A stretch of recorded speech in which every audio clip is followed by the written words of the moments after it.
The air in the consultant's office was not merely cold, it was sepulchral. It carried the sharp, biting scent of antiseptic and the stale dust of 1,000 shattered hopes. Outside the window of a St. Jude's pediatric pavilion, the Seattle sky was a bruised purple, weeping a relentless, gray drizzle that blurred the world into a smudge of grief. But inside, the silence was louder than any storm.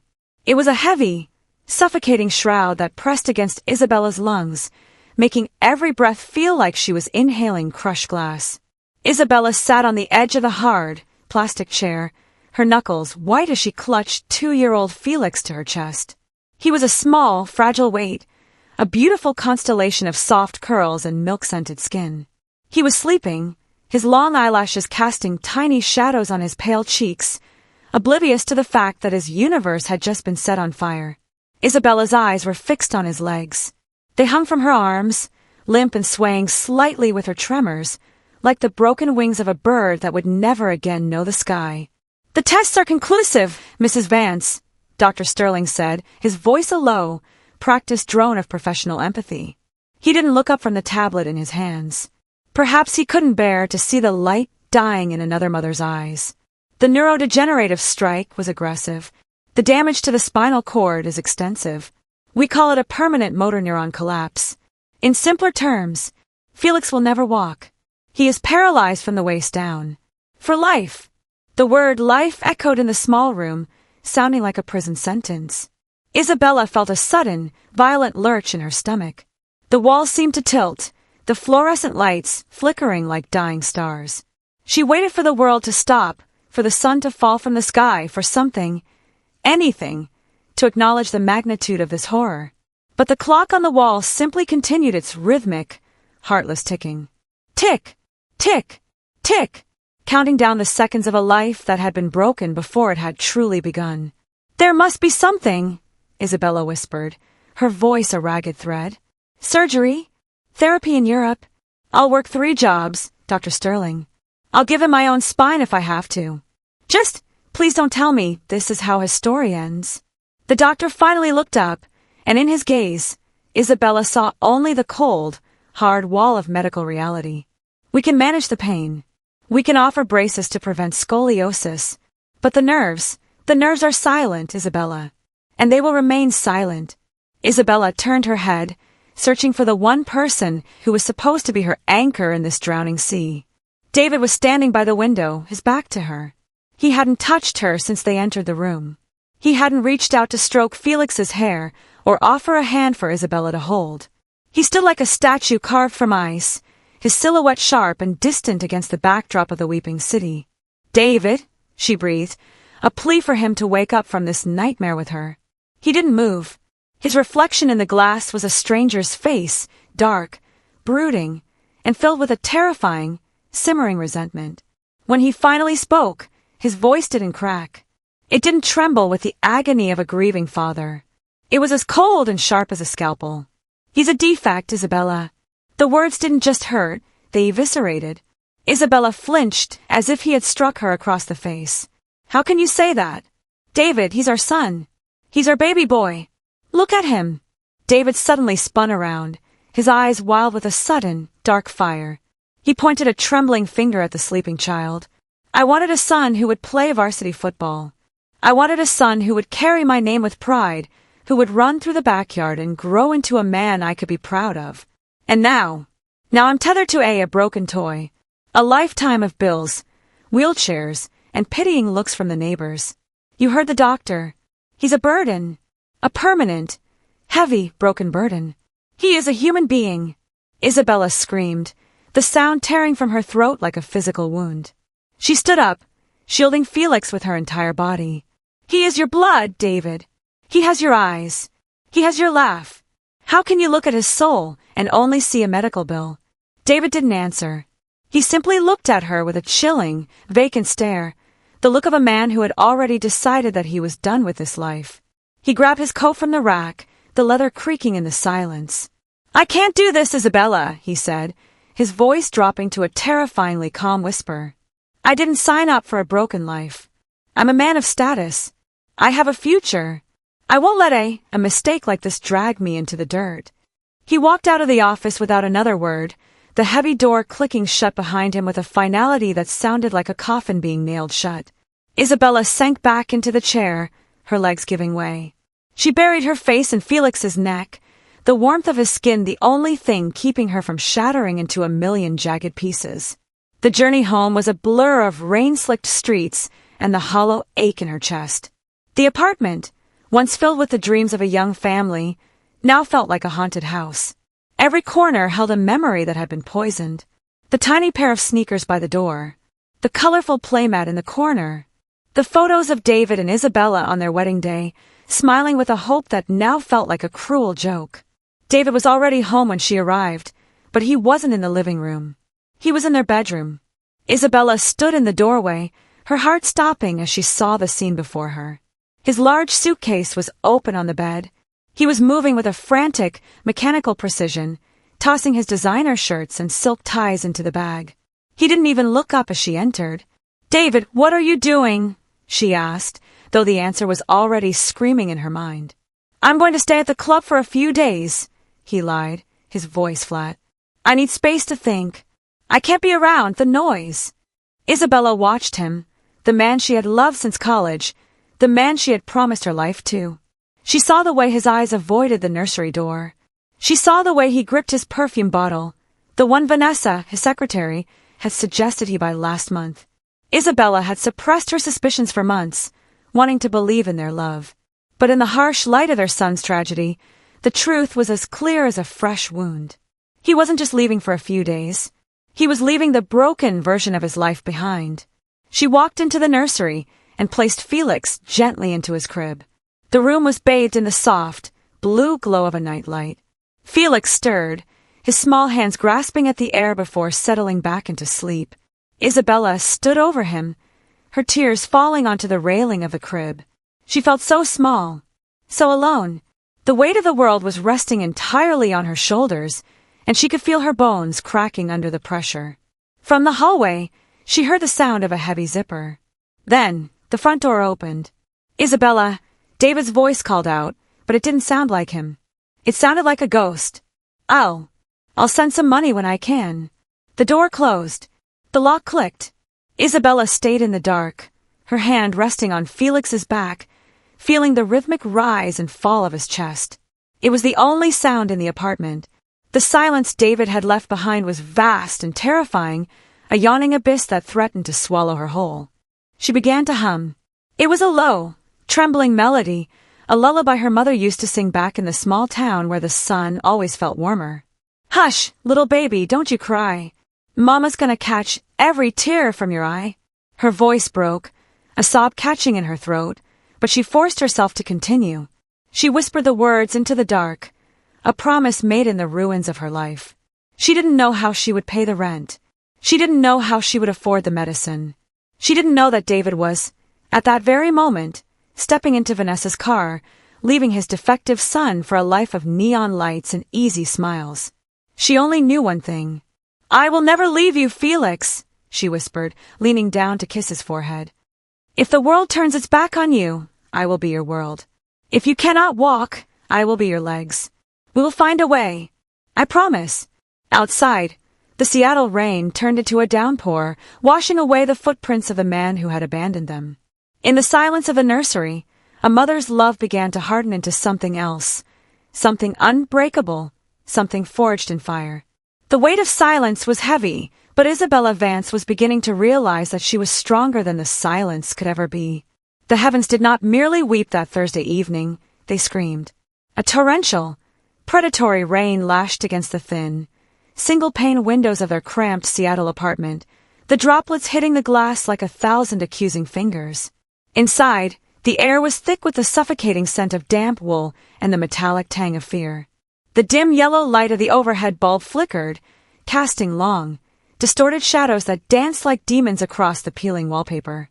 Isabella stood in the center of the living room, her body trembling so violently she felt her very bones might shatter. She watched, paralyzed by a visceral, bone-deep horror, as David moved through the bedroom. He wasn't moving like a man in mourning. He moved with a cold, surgical precision, throwing his life into a pair of expensive Toomey suitcases. The sound of hangers clattering against the closet rod felt like gunshots in the silence. David grabbed his favorite distressed leather jacket, the one that cost more than 2 months of their rent, and shoved it into the bag. He packed his silk ties, his Italian leather shoes, and the heavy crystal bottle of cologne that filled the room with a scent of sandalwood and betrayal. "David, please!" Isabella's voice was a ragged sob, barely audible over the roar of the storm outside. "It's been 3 days. You haven't looked at him. You haven't touched him. We have a consultation with the neurospecialist on Monday. We need to be a team. We need to." "There is no we anymore, Isabella," David snapped, finally turning to face her. His eyes, once the warm hazel pools she had drowned in during their wedding vows, were now 2 chips of obsidian, hard, reflective, and utterly void of light. There was no grief there, no fatherly agony, only a sharp, jagged resentment that made Isabella's heart hemorrhage. "I've spent 48 hours staring at the wall," David continued, his voice dropping to a low, venomous hiss. "I looked at my life, the life I worked for, and then I looked at that." He jerked his chin toward the nursery door, where Felix lay in a restless, medicated sleep. "That boy is a life sentence, Isabella. A weight around my neck that will drag me into the gutter. I'm 32 years old. I'm a man of ambition. I will not spend the next 40 years changing the diapers of a vegetable." "He is your son!" Isabella shrieked, the sound tearing from her lungs like a physical wound. "He's a baby. He's scared and he's hurting, and he needs his father. How can you be so cruel?" David laughed, a dry, hollow sound that made the skin on Isabella's neck crawl. "Cruel? No, Isabella. I'm being realistic. You want to play the martyr? Fine. Rot in this dump. Spend every penny you have on doctors who will only tell you the same thing. He's broken. But don't you dare ask me to go down with the ship." He reached for his backpack, which sat on the small kitchen table. Isabella's eyes widened. She saw his hand move toward the drawer, the one where she kept the documents. Her breath hitched. She scrambled forward, her legs giving way as she collapsed to her knees at his feet. "Wait! David, wait!" She fumbled with the pocket of her worn cardigan, pulling out a thick, crumpled brown envelope. Her fingers were shaking, so badly she almost dropped it. Inside was $3,000, 30 crisp $100 bills. It was the blood of her heritage. That morning, while the rain was still a light mist, Isabella had walked into a pawn shop in the city's darkest corner. She had handed over her mother's wedding ring, a vintage platinum band with a delicate sapphire, and the heavy gold bracelet her grandmother had smuggled out of Europe during the war. They were her only tethers to a family that was all gone now. She had traded her history for a chance at Felix's future. "Look!" she gasped, holding the envelope up to him like a holy offering. "I sold the jewelry. I sold the ring. It's $3,000, David. It's enough for the down payment on the intensive robotic therapy. The doctor said if we start now, there's a glimmer of hope. Take it to the clinic. Please. Just stay for the first session. See him try. Please, David." David looked down at the envelope. For a flickering second, Isabella thought she saw a shadow of the man he used to be. A spark of humanity. But then, his lip curled into a sneer of pure, unadulterated greed. He didn't take the envelope gently. He snatched it from her hands with a force that tore the paper. "David, what are you?" "I'm taking what I'm owed," David said. He began counting the bills with a practiced flick of his thumb. "Consider this my severance pay for the last 2 years of hell. You think $3,000 is going to fix a broken spine. You're delusional. This is barely enough to cover the depreciation on my car because of all the miles I spent driving him to his checkups. No!" Isabella lunged for his hand, her fingernails scratching at the leather of his jacket. "That's Felix's money. That's his legs, David. You can't take that. You have a salary. You have a bank account. That's all I have left. Please." In a move that would haunt her nightmares for the rest of her life, David didn't just pull away. As Isabella clung to his legs, sobbing and begging for the mercy of her child, he drew back his foot. He kicked her. It wasn't a violent strike meant to kill, but a forceful, disgusting shove of his heavy boot against her shoulder. Isabella flew backward, her head striking the leg of the wooden dining table with a sickening thud. The world blurred into a haze of gray and red. "Get off me!" David spat, standing over her like a conqueror. He stuffed the $3,000 into his inner pocket, right next to his heart, the heart that clearly no longer beat for anything but himself. I told you, Isabella. I won't waste my life working for a mistake. He's a defect. And you're just a pathetic woman who doesn't know when to cut her losses. He grabbed his suitcases and walked toward the door. Isabella struggled to sit up, blood trickling from a small cut on her temple. Her ears were ringing, but she could hear the heavy thud of his boots on the stairs. With a primal, desperate strength, she dragged herself to the window, pulling aside the moth-eaten curtain. Down in the street, illuminated by the cold glare of a street lamp, sat a sleek, ruby-red sedan. It was idling, the exhaust billowing like dragon's breath into the freezing air. David burst out of the apartment complex, tossing his luggage into the trunk with a joyous abandon. He didn't look back at the window. He didn't look back at the life he was discarding. He climbed into the driver's seat. Isabella's eyes locked onto the passenger side. The window rolled down just an inch. Through the rain and the gloom, she saw Vanessa, David's secretary. She was leaned back in the leather seat, a cigarette in one hand, her face a portrait of bored triumph. Her lips were painted a shade of red, so vivid it looked like a fresh wound against the gray Seattle sky. Vanessa looked up at the apartment window. She didn't offer a look of pity or shame. She simply smiled, a slow, predatory curving of those red lips, and blew a plume of smoke into the rain. The red sedan roared to life, its tires splashing through a deep puddle. A wave of muddy, freezing gutter water arched into the air, slamming against the brick wall of the apartment and drenching the very sidewalk where Isabella had once stood, pregnant and happy, waiting for David to come home. The car vanished into the mist, its taillights two fading embers of a dying fire. Isabella collapsed against the cold glass, her breath fogging the window. She was alone, truly utterly alone. She had no husband. She had no money. She had no jewelry. She didn't even have her dignity. All she had was a sleeping boy in the next room who would wake up in a world that had decided he was a mistake. She sat on the floor in the dark, the rain continuing its relentless assault on the roof. The silence of the apartment was now a physical presence, a cold ghost that sat in the corner and watched her. "I have to get up," she whispered to the empty room. "I have to get up." But her body wouldn't move. She just stayed there, curled in a fetal position on the stained carpet, mourning the man David used to be and fearing the woman she would have to become. The ultimate betrayal wasn't that he left.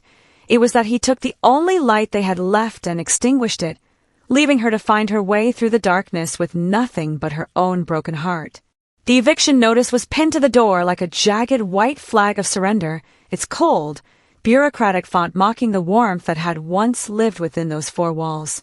To the world, it was merely a legal document, case number 402, a failure to pay rent for 3 consecutive months. But to Isabella, it was the death certificate of her dignity. David had emptied their bank accounts, redirected his paychecks, and vanished into a life of silk sheets and expensive scotch, leaving behind a trail of unpaid bills and a woman who had run out of miracles. The morning air in Seattle was a cruel, biting shroud of mist. 2 men in neon vests, men who had clearly grown calloused after years of displacing the desperate, moved through the apartment with the efficiency of scavengers. They didn't see a home, they saw weight. They saw obstacles. "Careful with the crib," Isabella cried out, her voice thin and brittle like old parchment. The taller man didn't even look up. He hoisted the small, white-painted crib onto his shoulder and marched out. A moment later, a sickening crack echoed from the sidewalk below. Isabella rushed to the window, her heart jumping into her throat. The crib, the place where she had watched Felix's chest rise and fall in the dead of night, had been tossed onto a pile of trash. One of its legs had snapped off, though it's splintering like a bone. "Please," she whispered, leaning against the cold glass. "That was for my son." But the scavengers were already back for more. They grabbed the plastic dresser, its drawers falling open to reveal Felix's tiny, mismatched socks and worn-out onesies. They didn't bother to close them. They simply hauled the plastic carcass out and threw it into the mud. The thin, stained mattress followed, landing with a heavy, wet thud in a puddle of gutter water. It soaked up the filth of the street, the white fabric turning a bruised, sickly gray. And then came the final blow. One of the movers emerged carrying a small, matted brown object by its ear. It was Barnaby, Felix's favorite teddy bear. The bear had lost an eye months ago, and its stuffing was coming out of a seam in the back, but it was the only thing that could stop Felix's night terrors. The man tossed it carelessly. Barnaby soared through the air and landed face down in the thick, black sludge of the Seattle street. Isabella felt a scream building in her chest, but she choked it back. She couldn't afford to break. Not now. Not in front of the pair of wide, blue eyes watching her from the stroller. Felix sat strapped into his seat, his little legs covered by a thin, frayed blanket. He didn't understand the concepts of eviction or homelessness. He only knew that the men were taking his bed. He only knew that the house felt empty and cold. "Mommy," he whimpered, his lower lip trembling. "Where's Barnaby going? Why is my bed in the rain?" Isabella knelt in the mud, ignoring the freezing moisture seeping into her jeans. Picked up the bear, squeezing the filthy water out of its fur with her trembling hands. She wiped the mud from its one plastic eye and forced her face into a mask of terrifying cheerfulness. It was a smile that didn't reach her eyes, a smile that looked more like a scar. "Oh, Barnaby just wanted to go outside first, Felix," she said, her voice cracking, a jagged edge of a sob nearly breaking through. "And guess what? We're going on an adventure." Felix tilted his head, his brow furrowing. "An adventure? Like the nights in the books?" "Exactly like the nights," Isabella lied, the words tasting like ash in her mouth. She stood up, shielding him from the freezing wind with her own body, her coat far too thin for the plummeting temperature. "We're going to find a new castle. A special castle where the lights never go out and the rain can't reach us. Isn't that exciting?" Felix looked at the pile of their belongings, the broken crib, the mud-soaked mattress, the plastic dresser that held everything they owned in the world. He looked at his mother's red-rimmed eyes. He was only 2, but the intuition of a child who has known pain is a sharp thing. He didn't look excited. He looked small. "I want to go back inside, Mommy," he whispered. "I'm cold. Just a little longer, my brave knight," she said, her heart shattering into 1,000 pieces. She grabbed the handles of a stroller and began to walk. She didn't look back. She couldn't.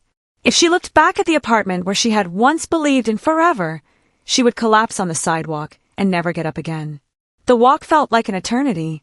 They moved past the bustling coffee shops where people sat behind glass walls, holding warm lattes and typing on gleaming laptops.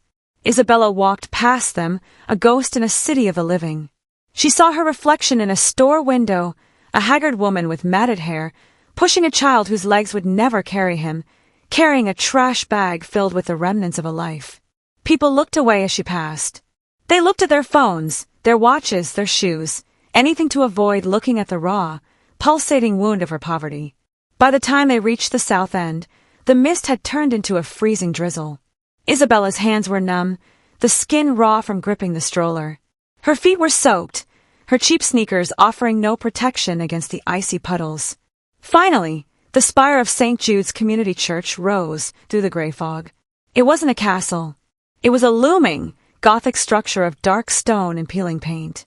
A sign out front read, "Suffer the little children to come unto me." Isabella stood at the heavy oak doors, her breath coming in ragged gasps. She looked down at Felix.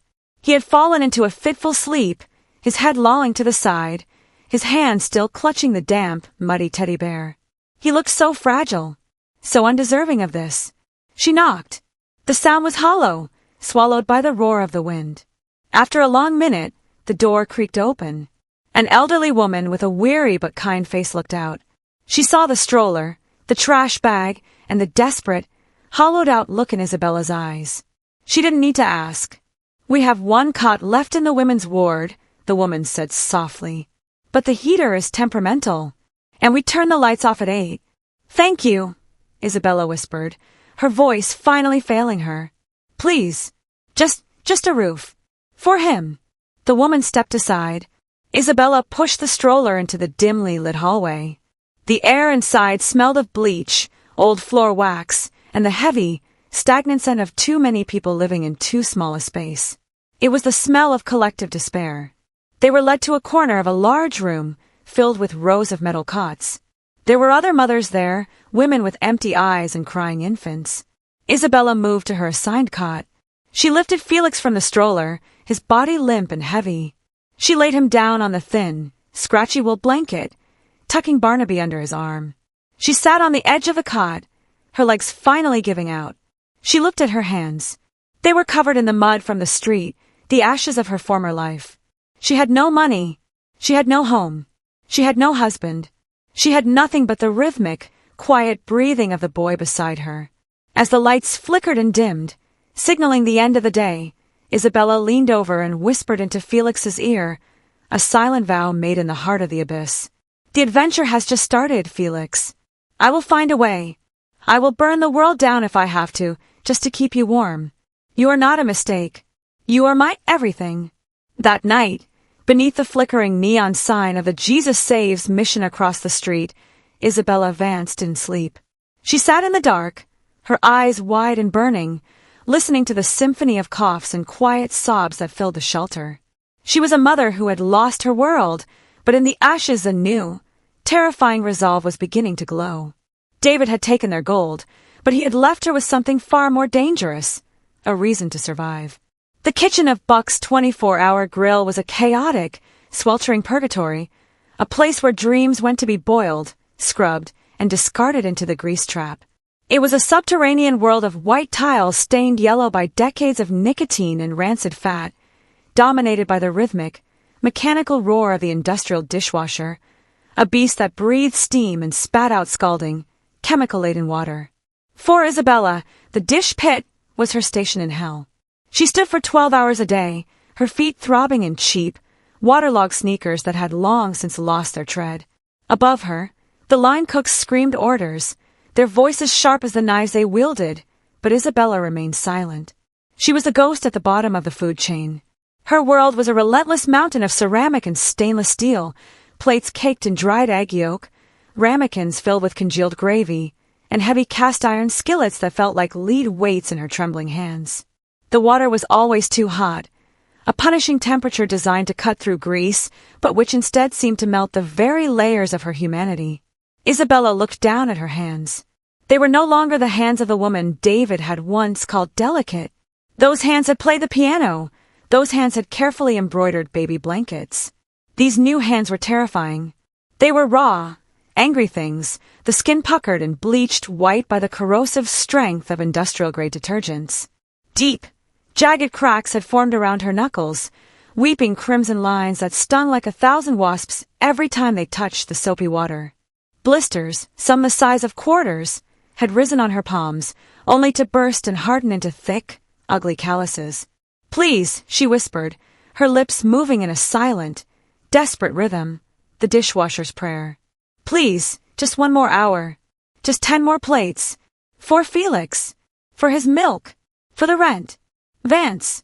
Stop daydreaming and scrape the lasagna pans." The manager, a man named Miller whose breath smelled of stale tobacco and bile, barked as he shoved a stack of blackened trays toward her. "If I see you slowing down again, there's 10 people outside who'd kill for this minimum wage. You're replaceable, sweetheart. Remember that." Isabella flinched, her wet hair sticking to her forehead. "I'm sorry, Mr. Miller. It won't happen again." She plunged her raw hands back into the caustic gray water. A sob caught in her throat, but she swallowed it, mixing the salt of her tears with the steam of the kitchen. She couldn't afford to cry. Tears cost time, and time was the only currency she had left. Every dollar she earned was a drop of her own blood. She made $80 a shift. 40 of those went directly into the weathered palm of Mrs. Higgins, an elderly woman in the basement apartment next door who watched Felix while Isabella worked. Mrs. Higgins was kind, but she was poor, and she didn't work for free. The remaining $40 had to cover the castle, a damp, windowless basement room where the pipes groaned like dying animals, and the specialized formula Felix needed to keep his bones from becoming as brittle as glass. By the time her shift ended at midnight, Isabella was a hollowed-out shell. The cold Seattle air hit her sweat-soaked uniform, turning her clothes into a freezing shroud. She walked the 6 blocks to the basement, her body swaying with exhaustion, the scent of burnt coffee and old grease clinging to her pores like a second skin. She stepped into the dim hallway of the basement. The smell hit her first, the stagnant, heavy odor of sour milk, mildew, and the metallic tang of the radiator. It was the smell of poverty, a scent that David had never known, a scent that Vanessa would have gagged at.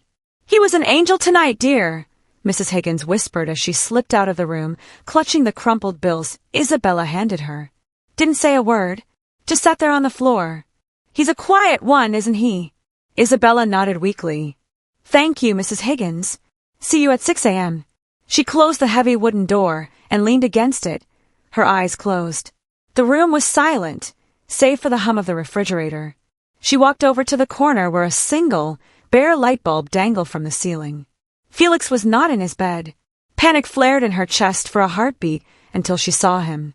He was sitting on the cold, linoleum floor, his paralyzed legs tucked uselessly beneath him, his back propped against the peeling wallpaper.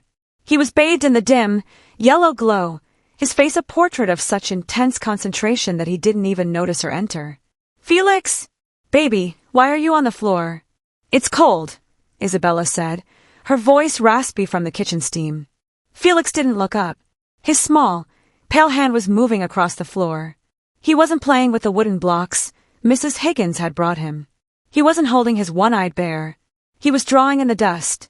The basement was perpetually dusty, a fine gray powder settling on everything.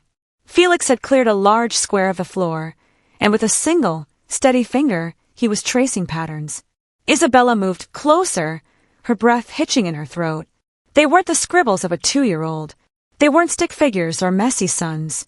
In the dust, Felix had drawn a series of perfect, interlocking fractals. There were geometric shapes, hexagons that bled into triangles, circles divided by precise, radiating lines that looked like a master weaver's blueprint. It was a complex, symmetrical map of symmetry and logic, far beyond the comprehension of a child who had barely learned to speak in full sentences. "Felix," Isabella whispered, kneeling beside him, her aching joints protesting. "What is this, honey?" Felix finally looked at her. His eyes, so much like David's but filled with a depth that was entirely his own, were bright with an eerie, quiet light. "The pipes, Mommy," he said softly, his voice echoing in the small room. "The pipes. The water moves in patterns," Felix explained, pointing a dusty finger toward the groaning ceiling. "When the machine upstairs goes thump-thump, the heat moves like this." He traced a line through his dust drawing, showing how the vibration traveled through the shapes. "It's all just pieces of a bigger picture. Everything fits, Mommy, even when it's broken." Isabella felt a shiver that had nothing to do with the cold. She looked at the floor, at the genius etched in filth, and then at her own ruined hands. She realized in that moment that David had been wrong. He had called Felix a defect. He had called him a mistake. But as she stared at the intricate, beautiful logic on the basement floor, Isabella saw the truth. Felix wasn't broken. His legs were merely the price the universe had demanded in exchange for a mind that could see the hidden clockwork of the world. She picked him up, ignoring the agonizing sting in her cracked palms as his weight pressed against her blisters. She held him close, burying her face in his hair, which still smelled of the lavender soap she insisted on buying even when they were starving. "You're so smart, Felix," she sobbed, the tears finally breaking free, hot and thick. "You're so smart." "Don't cry, Mommy," Felix whispered, his small hands patting her cheeks, his fingers leaving tiny gray smudges of dust on her skin. "I'm building us a new castle in my head. I just need to find the right code." Isabella rocked him in the dim light of the basement, the dishwasher's prayer finally changing. She no longer prayed for 1 more hour of work or 10 more plates. She prayed for time. She prayed for the world to stay quiet long enough for her son to finish his drawing. Because she knew now, with a certainty that burned through her exhaustion, that while she was scrubbing the grime of the world, her son was already beginning to rewrite it. David had left them in the dark, but Felix was turning the shadows into a map. And Isabella would keep her hands in the scalding water for 1,000 years if it meant her son could keep his finger in the dust. The trailer park on the outskirts of the industrial district was a graveyard for the living, a cluster of rusted metal shells sinking into the rain-soaked gravel of Seattle's forgotten edge. This was where Elias lived, a man who looked as though he had been forged from the very iron and grit of the city. He was a retired physical therapist, a veteran of wars and trauma wards, whose once-renowned hands were now gnarled by arthritis and stained by the nicotine of hand-rolled cigarettes. Isabella stood before the dented aluminum door of Trailer 42, the cold wind whipping her thin coat against her weary frame. She held Felix tightly, his small, paralyzed legs tucked into the folds of her cardigan like brittle porcelain. She had heard of Elias in the hushed, desperate whispers of the diner's kitchen, a man who didn't care for insurance or fancy degrees, a man who worked for pennies because he had nothing left but his skill. "Come in," a gravelly voice barked from within. The interior of the trailer was a claustrophobic sanctuary of medical ghosts. It smelled of peppermint oil, old leather, and a sharp, medicinal liniment that burned the back of Isabella's throat. Elias sat in a worn armchair, his face a map of deep-set wrinkles and scars. He didn't look at Isabella's tired face or her ragged clothes. He looked straight at Felix's legs. "Put him on the table," Elias commanded, gesturing to a narrow wooden bench covered in a clean but frayed sheet. Isabella obeyed, her heart hammering against her ribs like a trapped bird.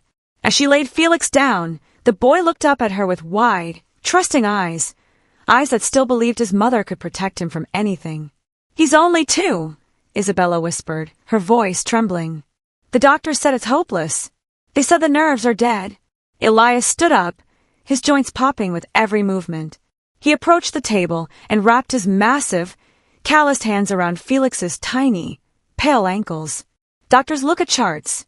I look at life," he grunted. "The nerves aren't dead, girl. They're just sleeping. But waking them up, that's a war. And war is never kind." The session began without a warning. Elias began to move Felix's legs, rotating the hips and stretching the atrophied hamstrings with a relentless, mechanical force. Within seconds, the quiet of the trailer was shattered. Felix let out a scream, not the cry of a hungry child, but a primal, jagged shriek of pure, unadulterated agony. It was a sound that seemed to tear through the very walls of the trailer, a sound that vibrated in the marrow of Isabella's bones. "Mommy! Mommy, stop him! It hurts! Mommy, please!" Felix wailed, his small face turning a frantic, bruised shade of crimson. His tiny hands reached out, grasping the air, searching for her. Isabella lunged forward, her hands shaking, her instincts screaming at her to snatch her son away from this torture. "Stop! You're hurting him! Please, he's too small." Elias didn't flinch. He leaned his weight into the stretch, his eyes fixed on the resistance of the muscle. "Get back, Isabella!" he growled, his voice a low, terrifying rumble. "If you can't watch him hurt, you'll never see him walk. You want a son who sits in a chair and rots, or do you want a man who can stand on his own 2 feet? Choose. Right now." Isabella froze. The choice felt like a blade through her heart. She looked at Felix, who was now sobbing hysterically, his chest heaving, his eyes pleading with her to end this betrayal. "I'm sorry, Felix. I'm so sorry," she screamed internally. She didn't pull him away. Instead, she stepped closer and took Felix's small, thrashing hands in her own. She leaned over him, her face inches from his, her tears falling like hot rain onto his sweaty forehead. She bit her lower lip, pressing her teeth down until the skin broke and the metallic taste of blood filled her mouth. She used the pain in her own body to keep from howling along with him. "I've got you, baby," she choked out, her voice a ghost of a whisper through her own agony. "Mommy's here. I'm holding you. Don't let go of my hands. Just hold on to me." The session lasted 40 minutes. To Isabella, it was an eternity in a furnace. Every time Felix's voice broke into a raspy, exhausted whimper, Elias would find a new knot of tension, a new dormant nerve to provoke, and the screaming would start all over again. Isabella felt as though her soul was being shredded. This was the boy she had carried for 9 months, the boy she had protected from every draft and every bump. And now, she was the one holding him down while a stranger inflicted a pain so deep it seemed to reach his very spirit. Is this what David saw? She wondered for one dark, fleeting second. The impossibility of this. The sheer, brutal weight of it. No. David had run because he was a coward. She stayed because she was a mother. And a mother's love wasn't just about soft blankets and warm milk. Sometimes, it was about standing in the fire so her child could find the way out. When Elias finally let go, Felix's legs stayed in the position they had been placed, limp, but strangely flushed with a new, angry pink. Felix was too exhausted to scream anymore. He simply lay there, his breath hitching in ragged, wet sobs, his fingers still clutching Isabella's hands with a death grip. Elias wiped his brow with a grease-stained rag and walked back to his chair. He looked at Isabella, at her bitten lip, her tear-streaked face, and the raw, blistered hands that had held her son through the storm. "He's got spirit," Elias said, his voice softer now. "Most kids would have passed out. He fought back. He's trying to command his body, even if he doesn't know it yet." Isabella picked Felix up, his small body trembling with residual shocks of pain. She wrapped him in his thin blanket and held him to her chest, rocking him back and forth. The silence of the trailer now felt heavy, charged with the lingering echoes of his cries. "When do we come back?" Isabella asked, her voice hollow but firm. "The day after tomorrow," Elias said. "And every 2 days after that. For years. It doesn't get easier, Isabella. The more he feels, the more it will hurt. That's the price of progress. Can you pay it?" Isabella looked down at Felix. He had closed his eyes, his head resting in the hollow of her shoulder. Even in sleep, his small hand was tucked into the collar of her shirt, anchoring himself to her. She thought of the dust drawings on the basement floor. She thought of the castle he was building in his mind. She thought of the red sedan driving away into the rain. "I'll pay it," Isabella said, her voice like tempered steel. "I'll pay every damn cent the universe wants." She walked out of the trailer and into the gravel lot. The rain had stopped, but the air was still frigid. As she walked toward the bus stop, she felt a tiny, almost imperceptible movement against her chest. Felix had shifted his weight. It wasn't a walk, it wasn't a step, but it was movement. Isabella didn't smile. She just kept walking, her bitten lips still bleeding, her heart a raw, open wound. She was a mother who was learning the most terrifying lesson of all, that sometimes the only way to save your child is to let them break, so that they can be built back stronger than the world that tried to shatter them. The air in the basement was a stifling miasma of scorched cotton and humid starch. At 2 a.m., the rest of the world of the healthy, the wealthy, and the sleeping, was a distant, silent myth. In Isabella's reality, there was only the rhythmic, soul-crushing hiss-sh-sh of the industrial steam iron and the flickering light of a single, naked bulb overhead. Isabella stood at the rickety ironing board, her back a map of fire and knots. She had long since passed the point of exhaustion. She was now a machine, fueled by caffeine and a desperate, primal terror of the next month's rent.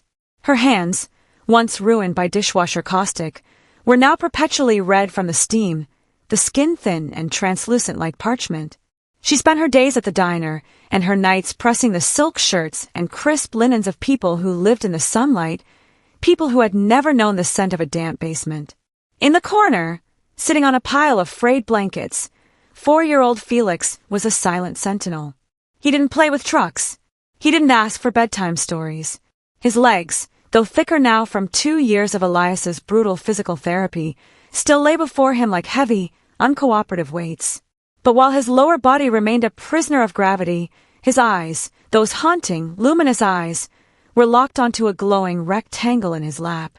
It was a discarded Zeta 9 tablet Isabella had found 3 weeks ago in a dumpster behind an electronics repair shop. The screen was a spiderweb of cracks, and the casing was chipped, leaking a faint scent of ozone. It had been a digital corpse, but Isabella had spent 3 nights' worth of ironing money to buy a mismatched charging cable from a flea market. To her, it was a toy to keep him quiet. To Felix, it was a gateway to a hidden dimension. He sat with a small, sharpened twig he had found in the gravel lot, using it as a primitive stylus. He didn't swipe at the screen with the clumsy curiosity of a toddler. He tapped with a precision that was chilling to behold. He wasn't playing the pre-installed games. He was navigating the settings, the diagnostic menus, the very architecture of the device. "Felix, honey," Isabella said, her voice a raspy ghost of its former self.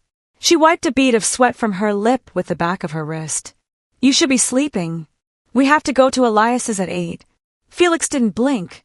The blue light of the cracked screen reflected in his pupils, making him look like something not entirely human. "The logic is leaking, Mom," he whispered. Isabella stopped the iron mid-press. The scent of hot linen rose between them. "What did you say?" "The game with the jumping cat," Felix said, his voice eerily calm for a 4-year-old. He pointed the twig at a corner of the screen where the colors were flickering. "The red in the sky isn't red. It's supposed to be hashtag FF5733, but the screen is telling it to be hashtag C70039. The math is tired." Isabella felt a cold shiver crawl up her spine that had nothing to do with the dampness of the room. She walked over to him, her knees popping with the sound of dry wood. She looked down at the screen. To her, it was just a blurry, broken game. But to Felix, it seemed to be a series of errors he could read like a book. "How do you know that, baby?" she asked, kneeling beside him. Her shadow fell over his small, frail frame, highlighting the fragility of his shoulders. "I can see the boxes," Felix said simply. "Everything is made of little boxes of light. When the boxes don't know where to go, they turn the wrong color. If I could reach inside, I could tell them where to go."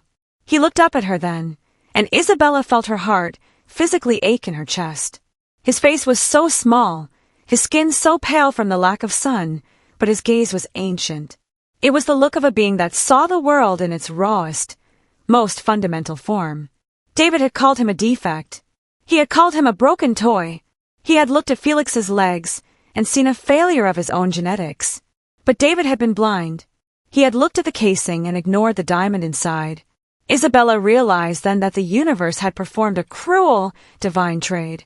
It had taken Felix's ability to walk the earth so that he could instead navigate the stars.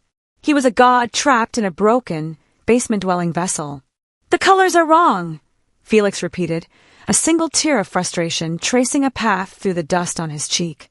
"It's hurting my eyes, Mom. It's messy. The world shouldn't be messy."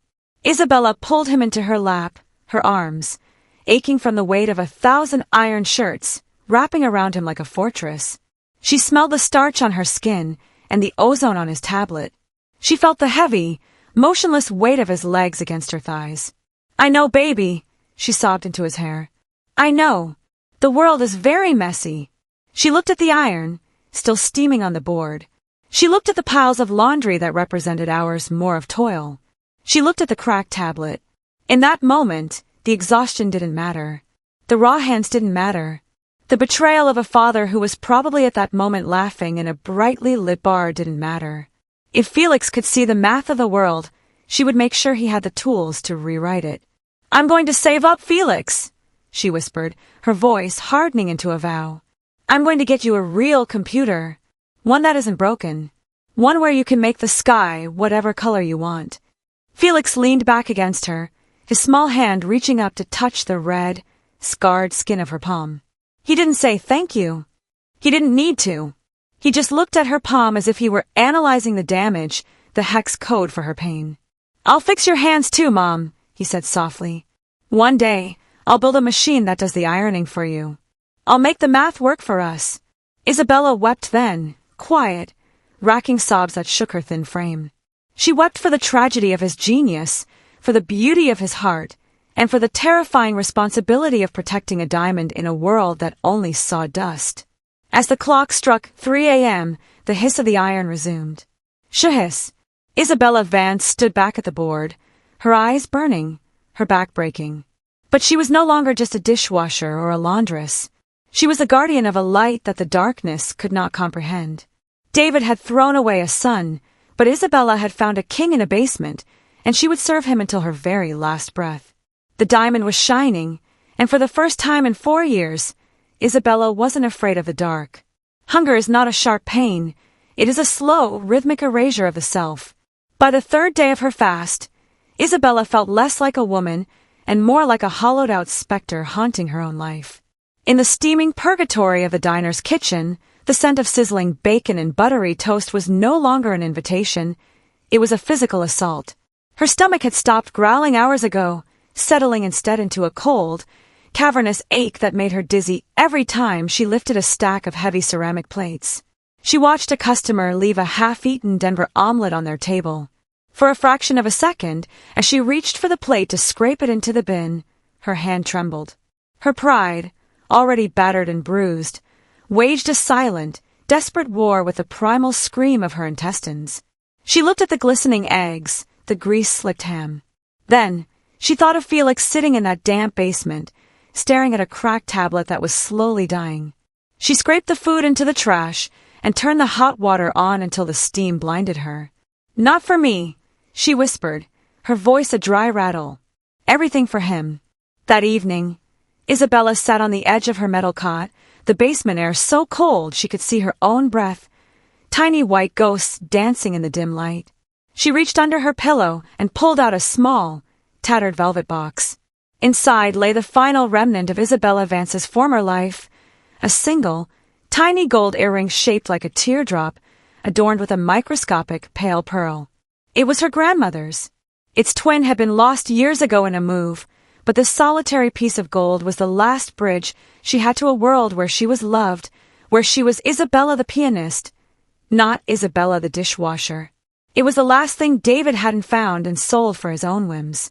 She touched the cool metal, a single tear tracing a path through the grime on her cheek. "I'm sorry, Grandma," she breathed, "but he needs a window. He's suffocating in here." The pawn shop on 4th Street smelled of stale cigarettes and the crushed dreams of 1,000 desperate souls. Behind the bulletproof glass sat a man whose eyes were as hard as the diamonds he appraised. He didn't look at Isabella's hollowed-out face, he only saw the gold. 15 carats. Small pearl. "It's an orphan lady. Who buys one earring?"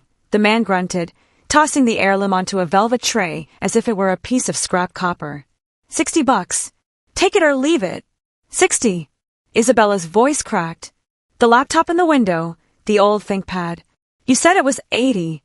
The man shrugged, picking his teeth with a thumbnail. "Prices go up. Demand, you know. 85 for the dinosaur.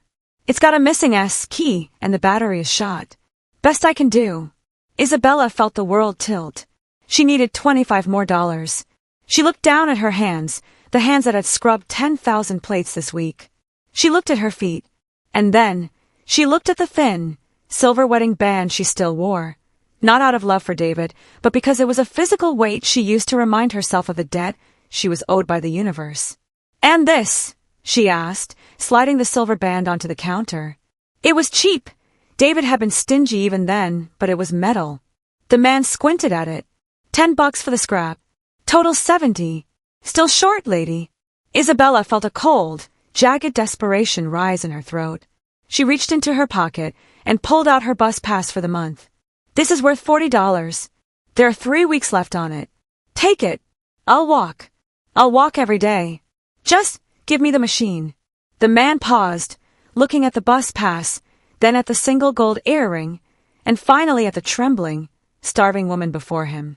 For the briefest of moments, a flicker of something resembling pity crossed his face. He grabbed the pass and the jewelry. "Fine. Take the damn plastic brick. No refunds. If it blows up, don't come crying to me." Isabella carried the laptop home like it was a wounded child. It was heavy, a clunky, yellowed ThinkPad from a decade ago, its casing scarred and its hinges creaking. To anyone else, it was electronic waste. To Isabella, walking 4 miles back to the basement in the freezing drizzle, it was a miracle she had bought with her own flesh and heritage. By the time she reached the basement, her legs were cramping from the long walk and the lack of protein. She pushed open the door, her breath coming in ragged gasps. Felix was on the floor, his back against the radiator, his silent legs stretched out before him. He looked up, and for the first time in weeks, Isabella saw a spark of something other than analytical coldness in his eyes. "Mom!" She didn't speak. She couldn't. She walked over and placed the yellowed laptop on his lap. Felix's small, pale fingers reached out. He touched the plastic casing, his touch so light, so reverent, it was as if he were touching a holy relic. He traced the spot where the S key was missing, a hollow tooth in a black grin. He opened the lid, the hinges groaning in protest. "It's yours, Felix," she whispered, sinking to the floor beside him, her body finally beginning to give way to the exhaustion. "It's a real one. It has a brain inside."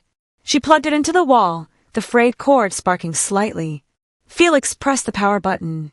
The room was pitch black, save for the single light bulb that Isabella switched off to save electricity. And then it happened. A low, mechanical whir filled the room, the sound of a dying fan struggling to breathe. A flicker of static, and then a harsh, electric blue light erupted from the screen, cutting through the darkness of the basement like a divine sword. Isabella watched her son's face. The blue light washed over him, turning his pale skin into polished marble. His eyes, those terrifying, beautiful eyes, dilated, reflecting lines of white text and a grainy desktop icon. He didn't look like a crippled boy in a basement anymore. He looked like a pilot in a cockpit. He looked like a king who had finally been handed his crown. His small fingers began to dance over the keys. Click! Clack! Click, click! Mom, Felix whispered, his voice hushed with awe. The math, it's so much bigger in here. I can see the heart of the machine. It's humming for me. Isabella leaned her head against the damp wallpaper, closing her eyes. Her stomach was a screaming void, her feet were blistered and bleeding, and she had sold the last piece of her mother she possessed. She had no bus pass to get to work tomorrow. She would have to wake up at 4 a.m. to walk the miles to the diner. But as she listened to the frantic, joyous clicking of the keys, she knew she had won. In the freezing dark of a Seattle basement, while a rattled heater coughed and the world outside ignored their existence, Felix was no longer paralyzed. He was no longer a defect or a burden. In the glow of that yellowed, broken machine, Felix was finally finding his wings. He was soaring through lines of code, leaping across digital chasms, and building a world where legs didn't matter. Isabella smiled in the dark, a silent, starving queen. David had left them with nothing, but Isabella had given her son the universe. And as the blue light illuminated the room, she knew that the darkness would never be able to claim him again. The walk back from Buck's 24-hour grill was no longer a journey. It was a slow, agonizing funeral procession for Isabella's own body. Since selling her bus pass to bridge the gap for the ThinkPad, the 4 miles of asphalt between the diner and their basement room had become her private stations of the cross. Tonight, the Seattle humidity had curdled into a bone-deep frost. Isabella moved like a marionette with frayed strings, her cheap, treadless sneakers clicking rhythmically against the frozen puddles. Her feet were no longer part of her. They were 2 blocks of numb, throbbing ice, the blisters from the week prior having burst, bled, and fused with the cheap fabric of her socks. Every step sent a lightning bolt of exhaustion up her spine, vibrating against her hollow ribs. She hadn't eaten more than a few spoonfuls of leftover grits in 48 hours, and her vision frequently blurred, the street lamps stretching into long, shimmering needles of light that seemed to pierce her skull. When she finally pushed open the heavy, water-warped door of the basement, the smell of damp earth and laundry starch greeted her like an old, tired friend. She dropped her bag, her shoulders slumping with a weight that felt tectonic. In the corner, the ThinkPad was a glowing blue hearth in the tomb-like darkness. Felix was slumped over the keyboard, his small chest rising and falling in the shallow rhythm of a child who had fought sleep until his very soul surrendered.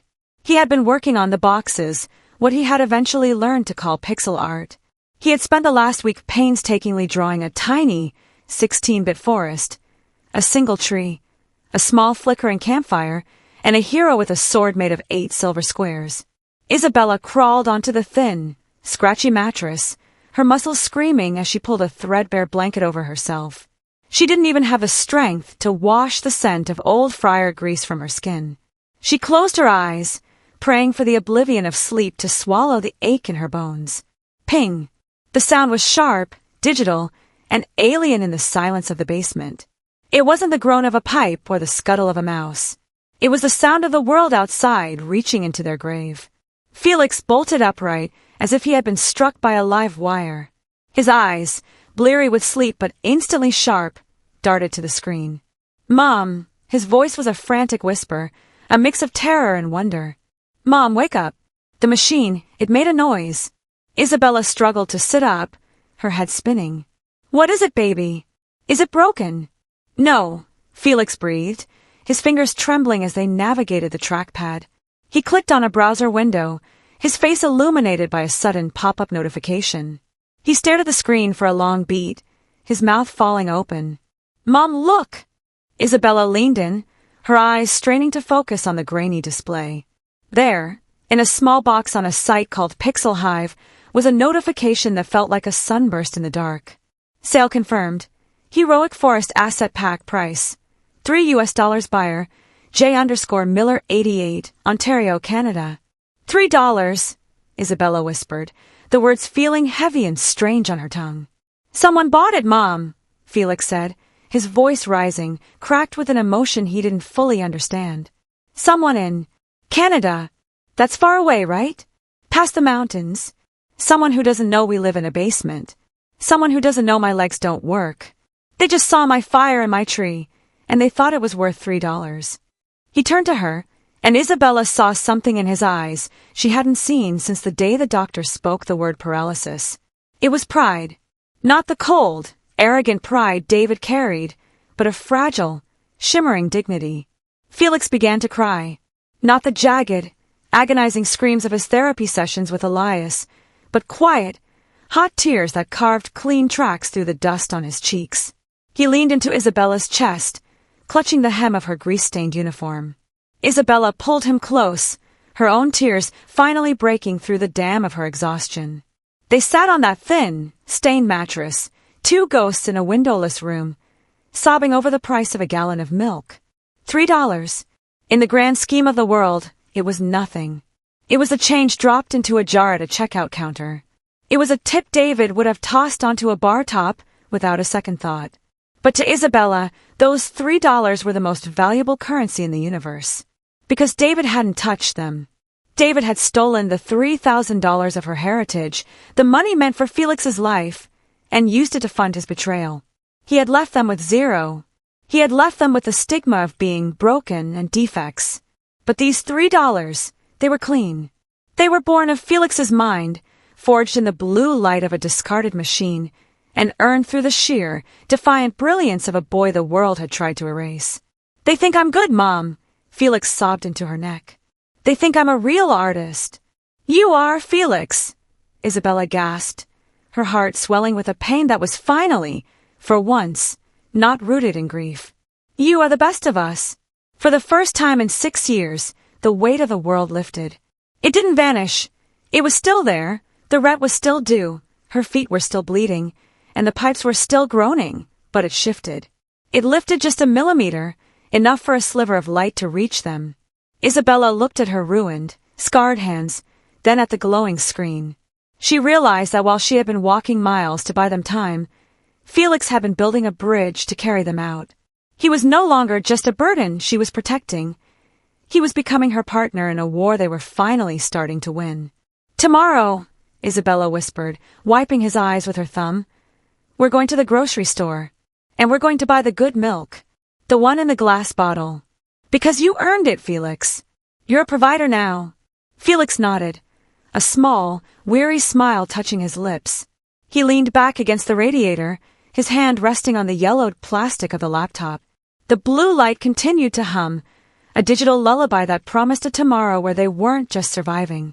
That night, beneath the cold Seattle sky, in a basement that smelled of old grease and starch, Isabella Vance finally slept. She dreamed of Canada. She dreamed of forests made of boxes. And she dreamed of a son who didn't need legs to fly, because he had already built himself wings out of $3 in a dream. The world was finally paying attention. And Isabella knew, with a terrifying, beautiful certainty, that $3 was only the beginning of the debt the world was going to pay back to her son. The 5th year of Felix's life began not with a birthday cake or the laughter of friends, but with the low, predatory hum of an overclocked processor and the smell of ozone. The basement on 12th Avenue had become a digital laboratory, a sanctuary of shadows where the only sun was the flickering blue light of a dual-monitor setup Isabella had scavenged from a liquidating office. Isabella sat on the floor, her back pressed against the damp cinder blocks, her hands trembling as she massaged the knots in her calves. She was 28, but in the reflection of the darkened monitors, she saw a woman of 50. Her hair was shot with premature streaks of silver, and her eyes were hollowed out by 1,000 sleepless nights. She was still a ghost in the dish pit by day, but by night, she was a guardian of the ISMA_design legacy, the silent manager of a 5-year-old prodigy. Felix was hunched over his keyboard, his small frame swallowed by a second-hand ergonomic chair Isabella had padded with old towels.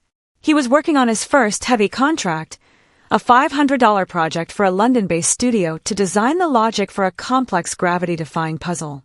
"The math is fighting me, Mom," Felix whispered, his voice thick with a frustration that bordered on agony. For 3 hours, he had been staring at a wall of code. His small fingers, usually so nimble, were frozen over the keys. Beads of sweat stood out on his pale forehead, and his breathing was shallow, jagged. He wasn't just coding. He was trying to build a bridge across a digital abyss, and the bridge was collapsing. "Take a breath, baby," Isabella murmured, though her own heart was racing. "The answer is in there. You just have to find the rhythm." "No!" Felix screamed, a sudden, sharp sound that echoed off the damp walls. He slammed his small fists onto the desk. "The variables won't snap. They're sliding away. It's like my legs, Mom. They won't listen. Nothing listens to me." He broke down then, a devastating, racking sob that seemed to tear through his fragile chest. He hated his body. He hated the motionless, heavy weights that were his legs, tethered to the floor while his mind wanted to sprint through the stars. Isabella rushed to his side, her own tears blurring her vision. She reached down to stroke his hair, but as she moved, something impossible happened. A sound, a sharp thud against the underside of the desk. Isabella froze, her breath caught in her lungs. She looked down. Felix's right leg, the one that had been a silent, necrotic weight for 3 years, had moved. It hadn't just twitched, it had spasmed with a violent, involuntary force. It had kicked the wood of the desk, leaving a small, dusty scuff mark. Felix stopped crying. He stared down at his lap, his eyes wide and terrifyingly vacant. "Mom," he whispered, his voice trembling. Did you move me?" "No, Felix," Isabella gasped, her voice a ragged thread. "I didn't touch you." "It felt like a spark," Felix said, his face turning a ghostly shade of white. "I was thinking about the code, about how it had to snap, and then there was a lightning bolt in my hip." Isabella felt a surge of adrenaline, so potent it made her lightheaded. She dropped to her knees on the cold linoleum, grabbing Felix's hand. This was it, the ghost in the machine. The connection Elias had promised, the one the doctors had laughed at. The sheer, kinetic intensity of Felix's brain was starting to bleed through the spinal barricade. "Do it again, Felix," she commanded, her voice cracking with a desperate, burning hope. "I don't know how."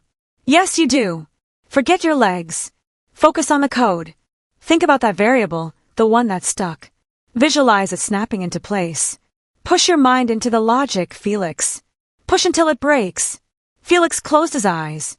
His small face contorted into a mask of pure, agonizing effort. He was no longer a 5-year-old. He was a conduit for a power that was too big for his body. The room seemed to grow cold. The monitors flickered, the fans on the computers whining in a high-pitched protest.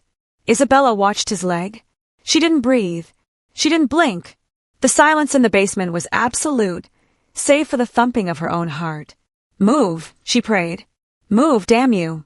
Wake up." For a minute, nothing happened. Then, a tiny tremor began in Felix's thigh. It was a faint, rhythmic pulsing, like a heartbeat under the skin. "I see it, Mom," Felix hissed through gritted teeth. "I see the snap. It's hashtag 00FF00. It's green. It's moving. It's moving." With a sudden, explosive jerk, Felix's right leg shot forward again. It was a clumsy, uncoordinated kick, but it was conscious. It was the mind commanding the meat. Isabella let out a primal, jagged sob. She grabbed Felix's leg, pressing her face against the denim of his jeans. It was warm. For the first time in years, the muscles felt alive, vibrating with the residual electrical arc of his focus. "You did it," she wailed, her tears soaking into his pant leg. "You found the bridge, Felix. You found the way back." Felix reached down and touched his own knee. His fingers were shaking. "It's heavy, Mom. It hurts. It feels like fire." "Let it burn, baby," Isabella cried, looking up at him with a face that was a beautiful, tragic mess of grief and triumph. "Let it burn until the cold goes away. Your brain, Your beautiful, brilliant brain is stronger than the paralysis. David called you a mistake, but you're a miracle. You're a goddamn miracle born of binary and grit. They sat on the floor of that basement for an hour, Isabella holding his legs as if they were made of gold. Felix didn't try to move again. The effort had left him gray-faced and trembling, but the silence was different now. The ghost had been summoned. The machine had been rebooted.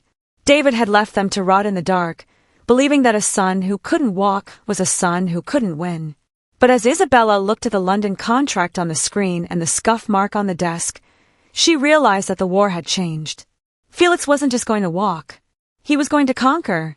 That night, Isabella didn't pray the dishwasher's prayer. She didn't ask for one more hour of work or for the rent to be lowered. She sat in the blue light, watching her son sleep, and she felt a terrifying, sharp-edged joy. The connection was sparking. The math was working. And one day, the fire in Felix's mind would grow so bright that it would burn away every shadow David had left behind. They were no longer just survivors.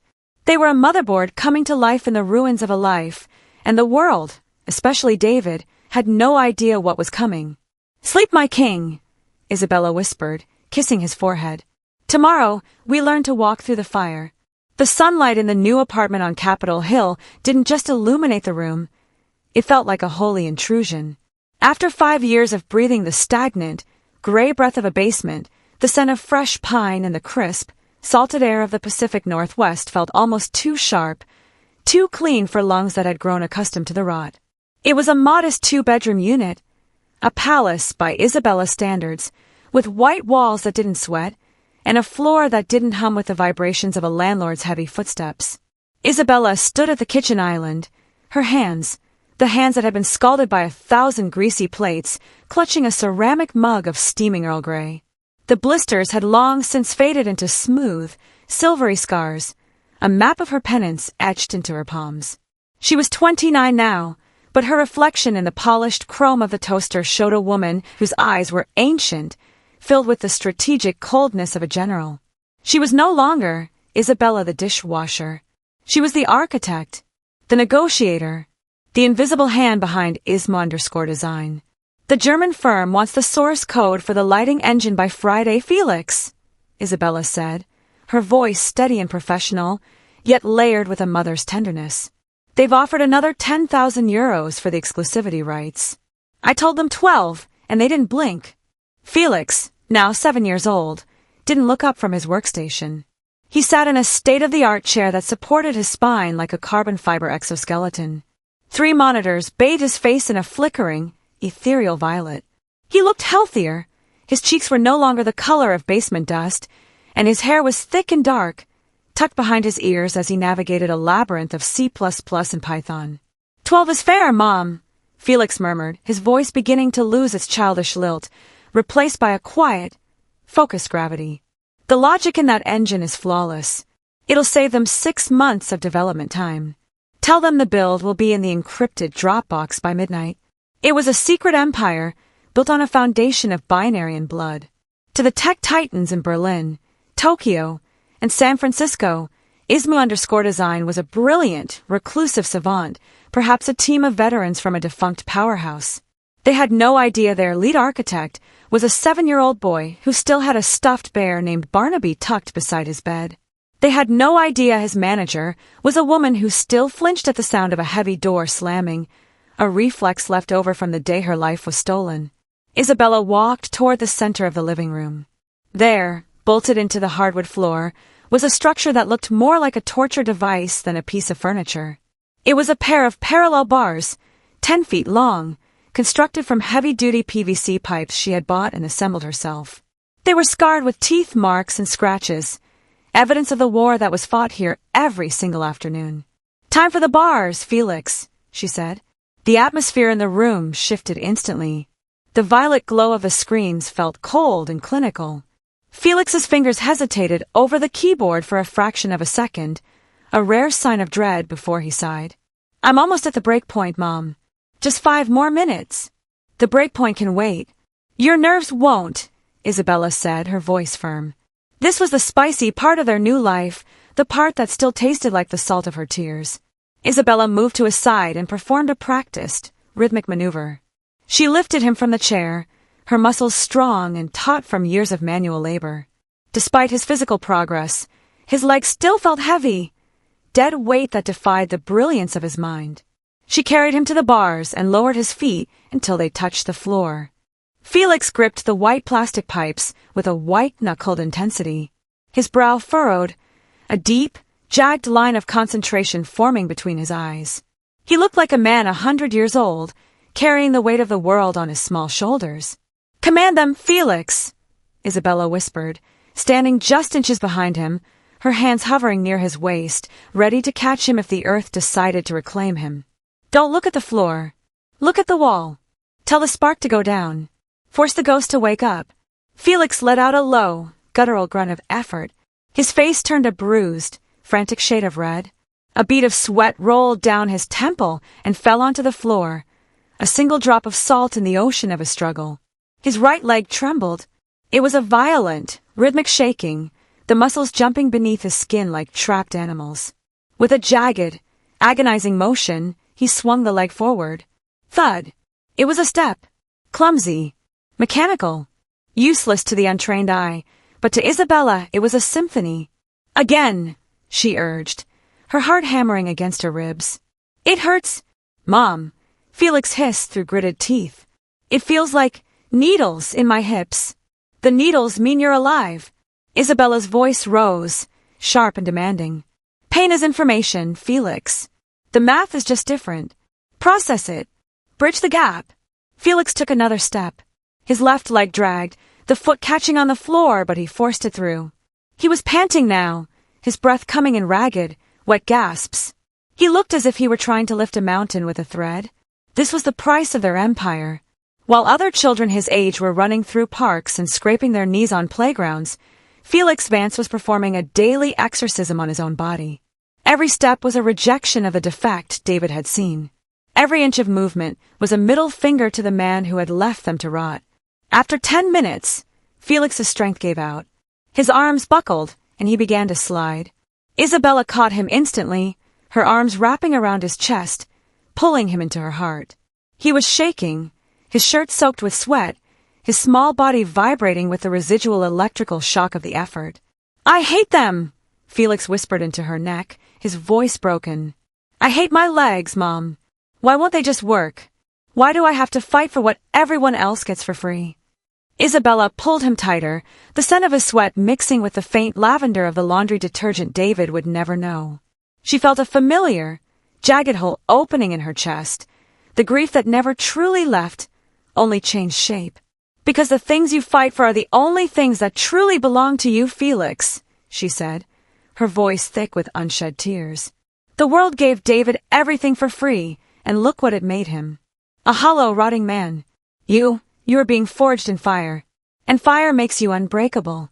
She carried him back to his chair, placing a cold compress on the back of his neck.